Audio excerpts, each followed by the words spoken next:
The United Socialist States of America, now the land of the free and the home of the brave.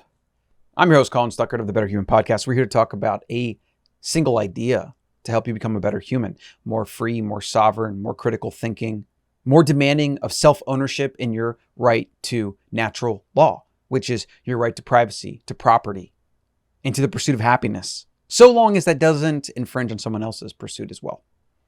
And today we're talking about how America, which was founded on these ideals, has been straying ever since.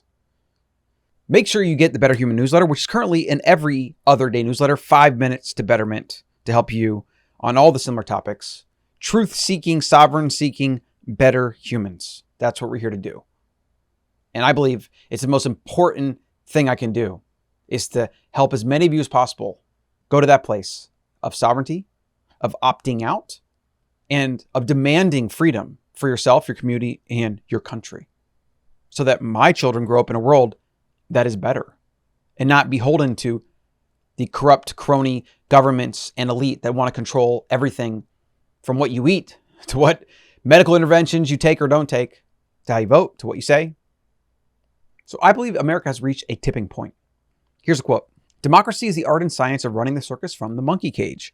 H.L. Mencken said that a long time ago. We got a couple short news pieces from the newsletter. Speaking of America, we may as well talk about recent news in American politics. Democrats tried to pass a $1 trillion infrastructure bill and a $3.5 trillion spending bill to inject dollars into the social safety net, climate change, mitigation, and education. And then I have here, hint, buy Bitcoin, get out of cash, and make sure you have your passports.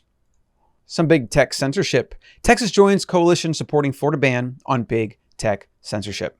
All right. To get that, go to thebetterhuman.co and get on that newsletter. That's now the hub of everything. It's an every other day. Maybe it'll eventually become a daily, but right now it's every other day. And I'm pouring my heart and soul in 15 years, I would say 20 years, really thinking, writing, growing, and becoming a better human. I'm really proud of it. I think it's going to get better with time. And the more of you that join and support, the more we can fulfill the mission, my mission with the Better Human Company, which I'm working on also, which I'll be launching through the newsletter. You'll also be getting all the podcasts that come out. You'll also get the Better Human Podcast, the Bitcoin Basics Podcast, and then eventually other shows. It's the place you want to be, thebetterhuman.co. So the main idea here revolves around this quote from Lenin and his ideas that resulted in millions of deaths. Why did Lenin say that democracy was indispensable to socialism? Because he knew it was how politicians could gain power by convincing enough to take over through mob rule and groupthink. Basically what that means is democracy becomes mob rule. So if you can convince at least 51% of the population that your ideas are good and that they deserve this, and you're going to give them money and do all these things and make all these big promises, as all politicians love to do, then you can eventually gain power. And then, when your things fail, your plans fail and things don't pan out, you blame it on, the opposing party again, or some person or thing, right? Maybe it's the rich, maybe it's like this skin color, maybe it's white males, whatever it is. And then you use that to get more power and then more power. And then over time, you slide into socialism, which is exactly where America is at in 2020 and 2021. Because now America is almost 50% of GDP. American spending is as much as 50% of gross domestic product. That is the total output of the entire country of 300 million Americans. 50% is government. And they can't do anything correctly. It's a shit show. Now, why is this the case? Well, point one, it's crony politics. Crony politics is I do favor for you, you do favor for me. I give that apprenticeship to my nephew, and that way it becomes a big boys and girls club, right? Which is why so many attack Trump, because he was kind of an outsider. America has become a country also because of this, and because of corporations getting favors done through government. And so that's where billions of dollars in lobbying money goes. The fact that you can even lobby politicians to do anything, the fact that even money can be donated to campaigns, whatever, it's all a freaking racket. And anybody with any sense that can read how these things happen, read the laws around them, look into history at all, even a little bit, and then track what's happened over the last 100 years in America, it's very easy to see what's happening And it's very easy to understand why Lenin said that democracy was indispensable to socialism.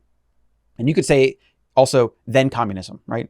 Socialism kind of starts, you get people warmed up to the idea, and then eventually you take full-blown control and you talk about how it's for the greater good, blah, blah, blah, and then you kill millions of people. That's the basic timeline. Point 2, the government has become too big. It is a Frankenstein that will keep growing until it can't sustain itself, at which point it will collapse. The systems, the long-term senators that build these long-term relationships with companies and lobbyists and things like that. And then they just train up the next generation to do the same thing. Human beings come in and they realize, well, I can't really change the whole system, so I might as well play the game and make as much for me and my kin as possible.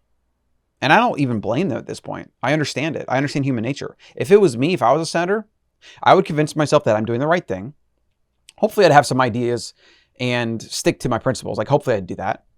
If some big corporation started promising money and doing all these different things, if I just kind of supported this thing versus that, I probably would take it because I got to take care of my kids. I got to take care of my family. And the more money I have, the safer they're going to be, especially in this topsy-turvy world that we're in.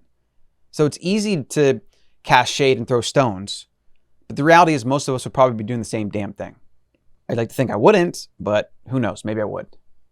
There's just a price for everything. And if you remove the morality of everything and you look at just the average lifespan, what you need to survive, what can make you very protected, it makes a lot of sense that people convince themselves it's better, this way is right or that way. They basically convince themselves to not think clearly because their job's on the line, which is their livelihood, which is their family, right? And for millions of dollars, you could literally just leave this country and live somewhere like a king. Why wouldn't you do that? Like, why wouldn't you get as much of the money as possible? And then if you need to leave the country because it goes to shit, then you just leave. In fact, I believe that's what most senators and corporations convince themselves of. And then point number 3 on this topic, again, first principles here. We're trying to get you to understand why these things happen. Try to understand them, understand the people behind them, and not just get angry and yell and scream, right? Like we need to really understand the psychology, because what I think you'll come to, the conclusion will be that you're better off opting out of the system completely and taking care of your family, focusing on your skills and your assets and your escape plan and your plan B and your resources, having passports. Like become internally focused, because every ounce of energy you focus on trying to change the politics or change the way things are happening right now, you're just like literally wasting your precious time on this planet. It just is what it is. The third point is power does not limit itself. This is the reason why America has slid into socialism, because power will always continue to grow and gobble up. That's the nature of the beast. It just keeps growing. It keeps gobbling up resources. It's like a virus that is just ever hungry and everything around it is always food. And the only way that virus, or you could say a bacteria, is going to die if it can't find food and or a host. This is politics. This is why every civilization that has come and gone in the history of the world has gone on a similar path of power, decadence, sloth, and then demise. And actually, if you look into it, a lot of it has to do with the manipulation of money as well, but we won't get into that right now. Every year, there's 10,000 new laws and regulations written. How long is it going to take before we're all criminals?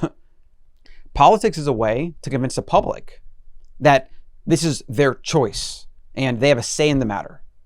It's just this ever-encroaching machine, this virus, this Frankenstein, this mindless, you could almost think of it as an AI. It's kind of an artificial intelligence. It's like a living organism. It keeps growing.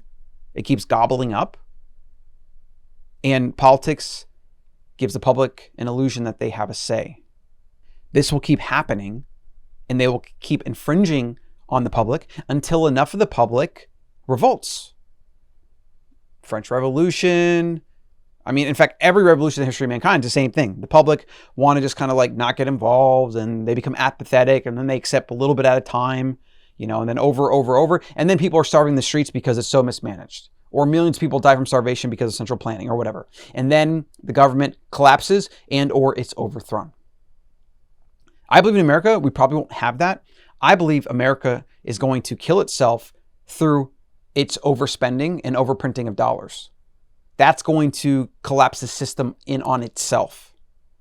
And fortunately, we have Bitcoin. Bitcoin can kind of swoop in and stabilize and then become the new paradigm from which we operate. The only question is going to be, will the masses wake up to the reality that governments shouldn't keep printing money and controlling money? And how that's literally the root cause of almost all of the problems with American politics and just politics and with just politics in general.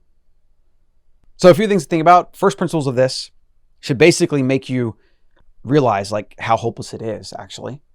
But hopeful for you, the individual, hopeless for the country itself. It's very unlikely it's going to correct itself. These things don't fix themselves. They are forced to fix themselves through outside external forces. And what usually happens when there's a lot of power and money on the line is they usually just kill themselves. They usually just collapse. We don't know when that's going to happen. We don't know how long that's going to take. We don't know if it's going to be really painful or it's going to be all of a sudden. We have no freaking idea. But what you can do, which is the call to action for today's show, is to prepare yourself. You can even set yourself up to be anti-fragile so that when this happens, you can benefit. Buy Bitcoin. First thing you do, go to Colin.coach to get Swan Bitcoin auto buy scheduled. I highly recommend you do that. Buy guns and ammo. Buy gas, water, and have an escape plan.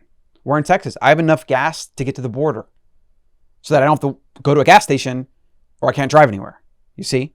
I got these metal 5-gallon gas things and I plan to get more. We have extra water, plan to get more.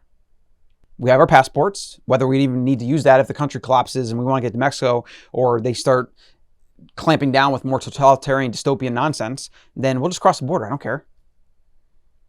I would also recommend potentially getting out of the stock market and not holding a lot of cash. Maybe have some silver, which I have right here, and have that for kind of like the on-the-ground transactions. And there's a lot of other things you can do. Look into prepping, survival, urban survival, etc. But you really want to have a plan because these type of things can really happen overnight, like instantly. I mean, if the power grid goes down, if there's no emergency services, we're talking within a few days, it's like zombie land. 99% of the population is going to be not prepared. Those that are prepared and or gangs that have nefarious intent will be the new rulers and or will be those gobbling up power and resources, and it can very quickly become Mad Max-like world. Support the show while fixing your minerals, because if you don't have health, you have nothing, by going over to upgradedformulas.com and using code BETTERHUMAN for 15% off your entire order. I highly recommend the hair test to give you an accurate glimpse of what your minerals look like. And then you get the specific minerals to start taking on a daily basis. I put mine in my water bottle, super simple. I drink them and my sleep has gotten better. My energy's gotten better. It's been integral for crushing work lately and getting onto a every other day newsletter, which is a very tall order, right? So upgradedformulas.com, BetterHuman for 15% off your entire order. 5 minutes to Better Human, thebetterhuman.co. Get the newsletter. It is the hub, like I said. It is the hub. Join the revolution of better humans. And subscribe, like, and share. Do all those things. You can find us on YouTube and the favorite podcast app. That's going to be it for today. I'll see you in the next one.